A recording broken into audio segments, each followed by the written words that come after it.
Olá, iniciamos mais um programa Invista Aprendendo com Quem Faz, e hoje trouxemos aqui aos estúdios da TV Osasco, aqui do Invista, a Giovana Donella, que ela tem um currículo muito extenso, e ela me confidenciou agora há pouco, falou, olha, vamos concentrar na parte de conselho de empresas, principalmente conselho de empresas familiares, mas ela tem aí um membro do Conselho de Administração da Sorrai Seguros, membro do Conselho Consultivo da Mendes Miguel, administração, bom, enfim, bacharel e licenciado em matemática.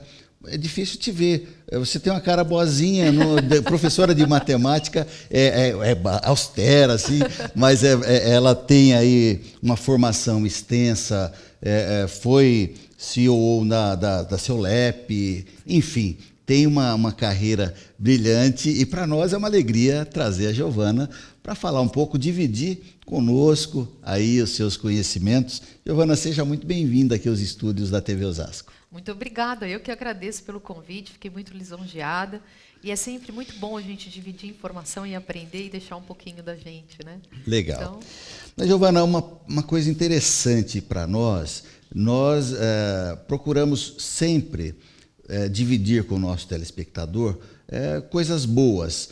Uma delas é saber que as pessoas como você, que ocupam e ocuparam tantos cargos importantes, foi presidente, foi diretora executiva de empresas nacionais, internacionais, tem aí um currículo extenso, mas iniciou lá atrás, bem no início da carreira, até como estudante, teve também dificuldades, né? E as pessoas às vezes vê as pessoas que ocupam cargos importantes, vê assim quase que dentro de uma redoma, e isso não é a realidade, né? As pessoas passam por dificuldades também para conseguir seus objetivos, não?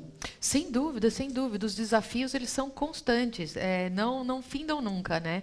Uhum. Desde o início da carreira, inclusive até hoje. Sim. Porque mesmo sendo conselheira de empresas, que é um número muito pequeno dentro do mercado mundial, né? Mulheres ainda mais nos conselhos de administração, a gente tem os mesmos desafios hoje. Né? Sim, Tudo sim. aquilo que permeia a carreira, todos os dias a gente vai ter um desafio. Uhum. O grande aprendizado, e agora que estávamos conversando antes, né, que eu estou completando 31 anos de carreira, uhum. Então, ao longo desse período, eu pude aprender muitas coisas, a gente pôde errar bastante, e o que eu mais aprendi é assim, a gente não pode desistir nenhum dia. Sim. Todos os dias tem que acordar e falar, é um novo dia, é um novo desafio, e ali a gente tem que colocar a nossa força, o nosso amor, claro. A nossa vontade de fazer. Então, eu comecei minha carreira muito jovem, praticamente com 16 anos, e vim trabalhar, o primeiro emprego foi aí na Cobrasma, em Osasco. Quem não trabalhou na Cobrasma... 8.000 funcionários naquela época, Sim. E o que eu comecei a fazer? Eu fazia arquivo de ficha de funcionário, imagina, 8.000 funcionários fazendo ficha de arquivo de cada um. Sim. Então, assim, e aí foi progredindo. Então, um tempo nisso, depois passei para auxiliar de escritório, de auxiliar de escritório para supervisora, de coordenadora, depois supervisora, gerente, diretora. E aí fui passando por várias empresas, depois diretoria, vice-presidente, depois vice-presidente, presidente. E depois de presidência, hoje sou conselheira de empresas familiares. Então, assim, realmente você leva o tempo e a dedicação, e uma coisa que você falou, né, no início, assim, a cara de boazinha e tal, mas é porque é o amor que você coloca no Sim. teu trabalho, somado com a sua meta, que é o que você quer realizar. E assim, Paulo, eu vim de uma família muito simples. Uhum. E tudo começou aos 16 anos, quando eu falei, eu quero estudar inglês na Inglaterra. Meu pai virava para mim e falava assim, mas filha, você é pobre, não dá para a gente pensar tão alto. E veja, naquele momento eu estava lendo um livro do Og Mandino, aquele maior vendedor do mundo. Eu li também. Não é fantástico? Muito legal, muito legal. Aí lá tem uma frase, não sei se você lembra, que é, o fracasso jamais te surpreenderá se a sua decisão de vencer for suficientemente forte. É verdade. Quando eu li essa frase, eu falei, não, eu posso não ter atributos aqui financeiros que me levem a produzir os meus sonhos, mas eu vou conquistá-los. Mas sabe, Giovana, é interessante que nós temos aí mais de 700 entrevistas com empreendedores de todos os ramos do conhecimento humano, aí a gente traz, e todos passaram, quase que sem exceção, em algum momento da vida deram um tropeço, pensaram puxa, eu acho que eu vou mudar o rumo. Com você aconteceu alguma vez? Sem dúvida, sem dúvida. Ontem mesmo eu dei uma palestra, eu estava falando sobre isso.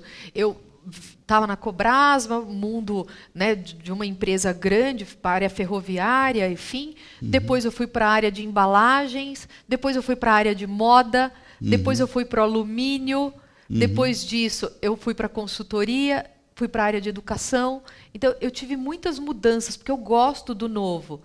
E nesse caminho, nessa jornada, teve momentos assim que eu falei, não dá. Está muito cansativo. Não, eu não vou conseguir. Mas aí, ao mesmo tempo, eu falava assim, não, vamos conseguir sim. Vamos em frente. E aí, a luta todos os dias e conquistar mesmo, colocar como meta. Né? A sua família, só voltando um pouquinho, sua família é de Osasco mesmo? Você é de Osasco? Não, eu sou paranaense. Né? Nasci no Paraná, mas vim muito jovem para São Paulo e viemos morar em Osasco na época que eu comentei com você que eu morei aqui mais de 15 anos. Sim. E aí os meus pais vieram morar aqui e eu tive praticamente a minha infância e a minha adolescência inteira aqui em Osasco. E o papai trabalhava como motorista de caminhão e minha mãe como empregada doméstica. Hoje moram num condomínio de luxo, enfim, tudo. A gente mudou, mas foi muito trabalho e muita dedicação. Mas eu acho que o fundamental nesse processo todo é você saber que você pode. Sim. Independente da sua origem, independente de onde você está, você pode mudar o seu futuro. Os limites, muitos deles, nós mesmos que nos impomos, né? Você também acredita nisso? Acredito sim. A gente está aí passando por um momento no país onde a gente está vendo a Paralimpíada, né? Então, você vê os verdadeiros vencedores. Imagina nós, que estamos super bem, que estamos aí com todo o potencial. Então, não tem limite. Para a imaginação e para a vontade, só tem um limite que é você mesmo. Sim. Se você colocar um objetivo e uma meta, por exemplo, aquela que eu comentei com você, que eu queria estudar inglês na Inglaterra, e meu pai me disse, não, filha, você é pobre, você não pode. Eu tinha 16 anos. Eu fui juntando um pouquinho de dinheiro todos os meses, desde os 17 até os 24 anos, e só consegui tomar o avião para ir para a Inglaterra para estudar aos 24 anos. Mas eu juntei dinheiro todos os meses. Então, assim, é possível? É, mas com planejamento e foco. Então, foquei que eu queria estudar fora, como é que eu tenho que fazer? Eu tenho que ter dinheiro, mas eu não tenho o total de dinheiro, então eu vou guardar um pouquinho todo mês. É legal para os jovens, né? Temos muitos jovens, recebemos muitos e-mails de jovens que falam que acompanham o programa e ficam assim alegres quando veem perfis que eles podem se espelhar, né? Eu acho que a Giovana é um caso desse, exatamente por demonstrar aí o foco, né? Ter foco, ter visão das coisas e batalhar, né? Então, para o jovem que nos assiste e que pode estar passando por uma dificuldade agora de escolher, inclusive, a faculdade, ou daqueles que já estão formados, saindo, que não têm emprego, muitas das vezes, nem sempre você vai fazer o que você quer naquele exato momento. Perfeito. Às vezes precisa se sujeitar, mas nós não... eu acredito em Deus, acho que tem uma força superior que nos move, né? Mas eu acho que a gente acaba não fugindo nunca do que a gente é no íntimo, no ser, né? É verdade. Mesmo que a gente passe por situações onde tenha que fazer. Você mesmo já fez, como você disse, fez várias atividades em vários campos. Foi, inclusive, professora aqui na Fito de Osasco. Fui 15 anos. 15 Dei aula anos. de cálculo 1 e cálculo 2 para a turma de Engenharia, Administração e Economia, que é uma grande paixão minha, né? Eu gosto muito de lecionar, dou aulas hoje em MBAs e tudo, de governança corporativa hoje, mas a educação foi sempre o caminho que eu escolhi para mudar de vida. Muito então, nessa sua fala, quando você comenta da dificuldade, muitas vezes a gente tem que se submeter a alguma coisa, eu comentaria o seguinte, uma dica que é o meu conselho para quem está nos assistindo. Não existe outro caminho para a gente mudar a vida da gente a não ser a educação. É através dela que nós vamos conquistar aquilo que a gente quer. Seja em qualquer que seja o ramo. Estou agindo na área social, então vou estudar para como desenvolver isso. Estou agindo na área financeira, vou estudar para ver como eu vou me desenvolver. Estou na área da TV, como que eu vou estudar tudo. Então, a gente tem que ter o conhecimento técnico, e do conhecimento técnico, através da educação, aí sim você vai treinar a prática, e isso somado com o amor, né, que a gente comentou bastante aqui no início. Sim. Porque se a gente ama aquilo que a gente faz, já é o grande componente, né, é o combustível para te levar para o caminho que você quer. Então, eu sempre baseei muito a minha carreira na educação. Eu não parei de estudar até hoje. Todo tempo estou fazendo curso, vou para Harvard agora em dezembro, vou fazer um curso de mulheres nos boards de administração. Então, assim, mesmo aos 47 anos, 30 de carreira, eu continuo estudando e a gente não para nunca, porque a gente nunca vai saber tudo. E tem que se permitir também errar, viu? A gente aprender com o erro, não errar mais nas mesmas coisas, mas a gente se permitir. Porque as pessoas que mais erraram são as pessoas que mais tentaram e aí, por consequência, mais tem resultado. Não tem que ter medo de errar não e nem tem. medo de se perdoar também, né? Exato. Porque caiu, bate, tira a poeira, levanta e continua atrás dos sonhos. É né? isso aí. Mas, Giovana, quando tem uma coisa que aqui está... você, aos 16, iniciou na Cobrasma, uma empresa de eixos, de trem, né? Metrô, ônibus, vagões. Aliás, foi um grande absurdo no nosso país né? ter perdido as ferrovias, muitas delas, e passar tudo para a rodovia. Mas isso é uma outra história. Mas aos 16 anos você entra na Cobrasma, fazendo ordem de fichas, enfim. Quando é que foi que você lembra... eu vou ser empreendedora, eu vou ter... Quando é que deu esse start, assim? Então, vou dividir aqui por períodos, tentar fazer uma jornada um pouco rápida. Então, eu fiquei alguns anos na Cobrasma, acho que 6, 7 anos, depois fui para uma outra empresa, uma empresa de embalagens, e aí a gente fez um grande case de embalagens, e depois disso eu recebi um convite da Alcoa Alumínio, né, para ser superintendente para a América Latina. E eu fui a primeira mulher na história mundial da Alcoa a ter esse cargo. Fiquei 8 anos na Alcoa. E aí, após esses 8 anos, que eu olhei assim para trás, eu falei assim, nossa, eu quero ser presidente dessa empresa.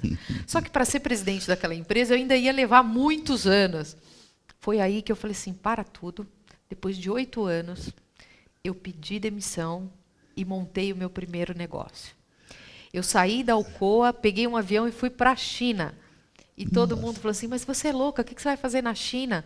Eu falei, dizem que tudo acontece lá na China, é para lá que eu vou. Eu vou lá ver. Então, fui para a China, fiquei 30 dias numa província chamada Guangzhou. Claro que eu planejei tudo isso. Sim. Não foi de um dia para o outro, planejei. Fiquei 30 dias e quando voltei, montei a minha empresa no Brasil e comecei a produzir bolsas femininas na China e vender no Brasil. Então, foi meu primeiro caso de empreendedorismo. E o start deu quando eu olhei para tudo que eu já tinha produzido na minha carreira e falei, eu não quero só ficar como funcionária. Sim. Eu não quero só estar dentro de uma corporação que não é minha, porque eu tenho o desejo de comandar pessoas, eu tenho o desejo de ser presidente, de liderar, porque eu tinha vontade de fazer uma equipe do meu jeito. Legal. E aí eu falei, só vou ter um jeito, fazendo a minha empresa. Foi aí que eu investi. Muito bom. Giovana, nós vamos fazer um corte, um pequeno intervalo. Se você está gostando, não saia daí, nós voltamos já já com a empreendedora Giovana Donella. Não saia daí, já voltamos.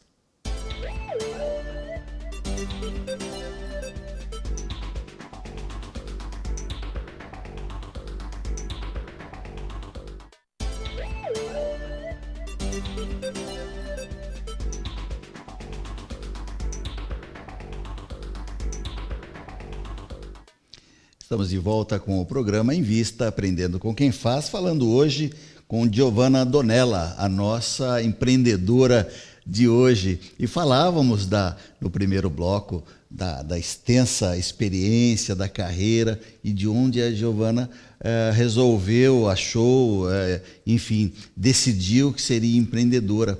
Foi depois daquela viagem à China que voltou ao Brasil.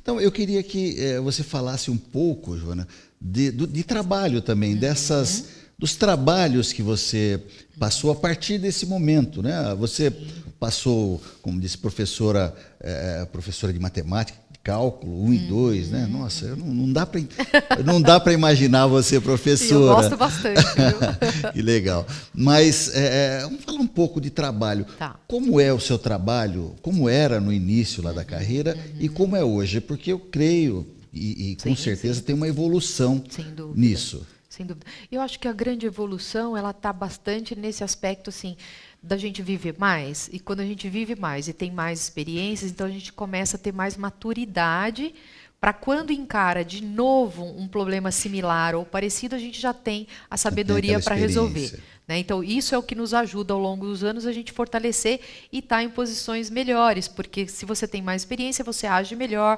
tem estratégias melhores e aí os seus resultados são melhores. Mas voltando lá ao nosso início do empreendedorismo, eu quero passar para vocês assim que a vida do empreendedor, ela não é um mar de rosas também. Né? Não é aquela coisa, você começou e tudo dá certo e vai ganhando dinheiro. Não, a gente tem que ter muita paciência, porque o começo é um começo difícil.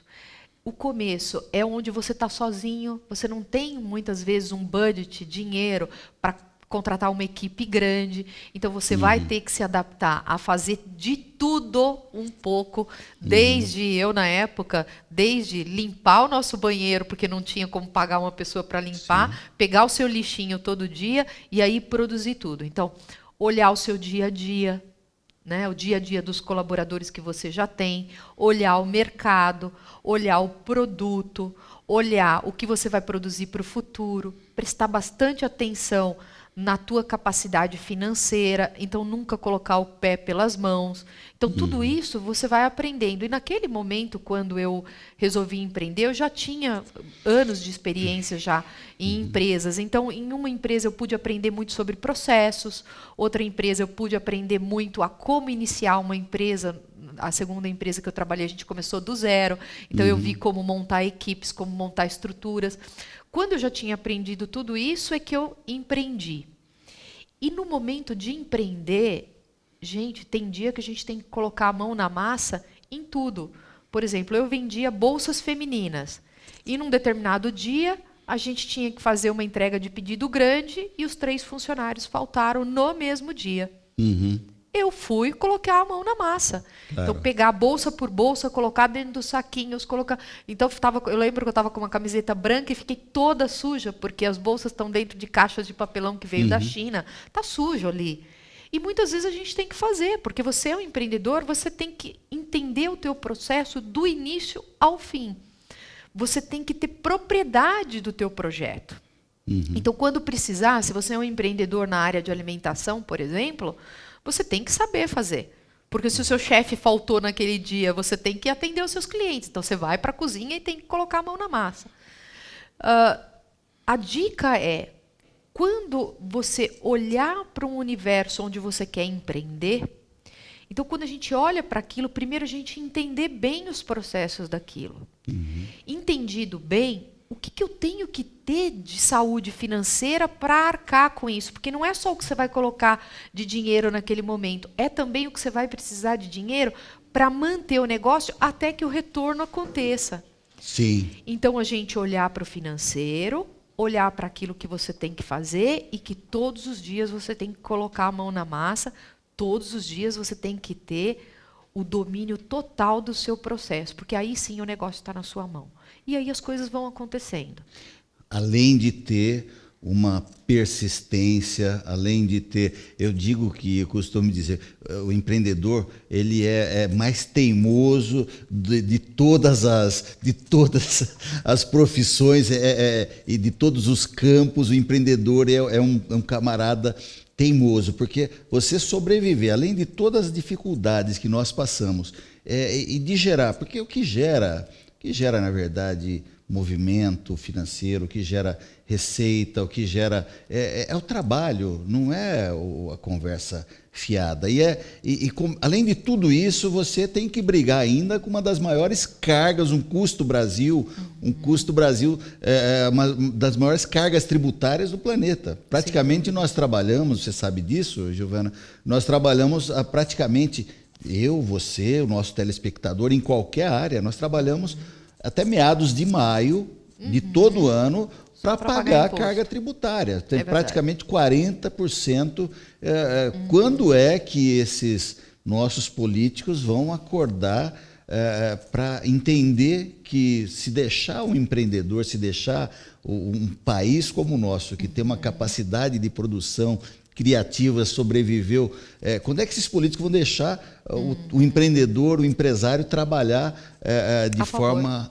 a favor, né? Jogar a favor. Jogar a favor disso. E olha, nós temos hoje uma posição mundial, o Brasil, ele é o terceiro país maior em número de empreendedores.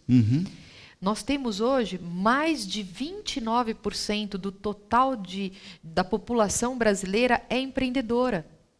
E se você conversar com 2 ou 3 pessoas, você chega no empreendedor que você conhece. Então, o nosso número é um número muito grande. A ONU, junto com o SEBRAE no Brasil, fizeram uma pesquisa sobre as características, 10 principais características dos empreendedores. E entra a primeira característica, isso que você comentou, é a garra, é a determinação. Porque assim, não existe pessoa de sucesso que não tenha suado muito para fazer o negócio dar certo. Se a gente está num negócio onde a gente quer fazer um negócio sem caminhos tortos, retos, com dignidade e com ética, você saiba, né, o tempo todo que a gente vai ter todos os dias que levantar e matar vários leões por dia, como a gente diz. E não tem outro caminho. Amarrado para o outro dia. Não tem outro caminho. Não é só matar um leão por dia, deixa um amarrado já para o outro dia.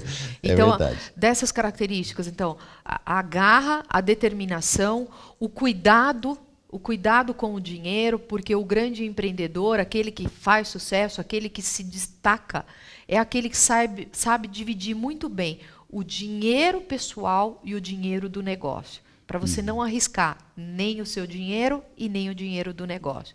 E aí entram várias características, mas dentre as mais fortes, a característica de saber liderar, saber trabalhar com gente e, principalmente, o cuidado e a visão para o seu negócio se perpetuar, para o seu negócio se manter e conhecer muito bem a jornada do teu consumidor, saber como o teu consumidor se comporta para você poder oferecer aquilo que ele está precisando. Giovana, tem uma outra faceta aí da sua personalidade que é ajudar também como conselheira e trabalhar também profissionalmente com isso, na questão de governança de empresas familiares também. Perfeito. Sempre fica aquele estigma, né? Que empresa familiar é muito difícil dar certo e tudo mais. Mas eu mesmo já entrevistei aqui tanta gente com empresas familiares de tanto sucesso. Agora, tem algumas características que você, com certeza, nos seus conselhos, dá para as empresas que são familiares, né? Queria que você discorresse um pouquinho sobre isso. Sim, claro, que é uma grande paixão minha, por isso que acabei hoje, depois de toda a história de carreira, depois de toda essa experiência acumulada, eu dedico a minha experiência aos conselhos de administração de empresas familiares. E por que as familiares? Porque eu gosto da história do pai, do fundador, da mãe, do filho, eu adoro esse ambiente. E eu acho que as grandes... realmente todo mundo sempre diz é complicado e tal, mas se você olhar os grandes cases do Brasil de empresas que deram certo, são empresas familiares. Sim. O grande desafio da empresa familiar é justamente a divisão do que é família e do que é empresa. E aí eu entro com a parte de governança, onde dentro da governança corporativa, o grande aspecto da governança, o grande mestre, o coração da governança corporativa são os conselhos de administração ou os conselhos consultivos. Então, uma das primeiras coisas que a gente faz quando a gente implanta a governança corporativa dentro das empresas familiares é estruturar um conselho para a família e um conselho ou consultivo ou de administração para a empresa. E aí a gente já começa a fazer a divisão do que é família e do que é negócio, do que é empresa. E lá dentro da empresa, a gente começar a discorrer a estratégia da empresa, da família, dividindo o que é gestão, que fica para gestão, e a família dos acionistas, a gente está dentro do conselho, e aí os conselhos são conselhos estratégicos. Então, esse coração que eu chamo, o conselho, ele é o grande coração da governança, ele é aquele que tem a missão de proteger a companhia. Então, nós, dentro desse conselho, uma vez por mês se reúne os acionistas, a família, dentro desse conselho consultivo ou de administração, e ali a gente monta estratégias da companhia. E o que a gente mais aconselha, o que a gente fica o tempo todo prestando atenção, é justamente a gente montar a estrutura da companhia sempre com um objetivo, o que é melhor para a empresa, e não necessariamente para o acionista. E nesse momento que você está implantando, normalmente tem a figura lá do pater família, que é aquela que é o fundador, quase que via de regra, o fundador da empresa, tal. Não tem resistência desse fundador, seja lá o pai, a mãe, o tio, enfim, não tem resistência de implantar esses conselhos e dividir isso que para ele é tão caro, aquele poder? Sim, é muito difícil para o fundador. E veja, isso também é um momento de sabedoria e aprendizado. Eu sempre digo que quando o fundador me procura, falando, Giovana, eu quero montar uma estrutura de governança e um conselho. Esse é o melhor momento, é o momento onde ele já está predisposto, né? Ele já entendeu que com outras pessoas junto, ajudando a pensar a estratégia, o movimento vai ser melhor e tira uma sobrecarga dele sozinho pensando em tudo. Então, eu sempre digo que esse é o melhor momento. E a dificuldade do fundador de fazer isso é natural, né? Todos nós temos resistência, porque quando a gente cria um negócio, a gente passa a ser pai desse negócio. Tem aquele apego também. Apego, né? E também passar poder para o filho e outros também é difícil. Mas tudo tem o seu tempo, tudo tem o seu jeito e é nisso que a gente ajuda. Giovana, infelizmente, nós já estamos encaminhando para o finalzinho do pena, programa, passou tão rápido, mas projetos, eu queria que você falasse muito rapidinho sobre os seus projetos, suas ideias. Você falou que já vai para Harvard sim. Por final do ano. Hoje eu tenho trabalhado muito com jovens empreendedores e estou dando em primeira mão aqui, é o primeiro que vai saber. Sim. A gente está lançando agora no dia 11 de novembro um livro que eu coordenei com Legal. 23 jovens brasileiros com menos de 30 anos, e inclusive uns 6 deles já são da Forbes, que montaram seus negócios muito jovens e as empresas já valem muito mais de 1 bilhão ao ano. Olha, então, assim, nós reunimos isso num livro que se chamará Jovens Empreendedores, os líderes do Brasil que dá certo. Um projeto super legal, e esse livro vai estar à disposição a partir do dia 11 de novembro. Então, tenho me dedicado a projetos de livros, palestras, conselhos de administração e produzir governança nas empresas familiares. Esse é o nosso dia a dia. E o empoderamento feminino, né, gente? Porque, como eu abri muitas portas como mulher, a gente está trabalhando muito dentro desse projeto. Não tem jeito. Homens, meus parceiros, o mundo é delas, viu? Elas é quem vão mandar daqui para frente. Giovana, muito obrigado. Eu que agradeço pela atenção e muito sucesso para vocês. Muito obrigado. Em primeiro lugar, agradecemos a Deus que nos permite sempre estar aqui, e a você que permite nós entrarmos aí no seu lar e dividir alguma coisa boa sempre. Até mais, o Invista fica por aqui.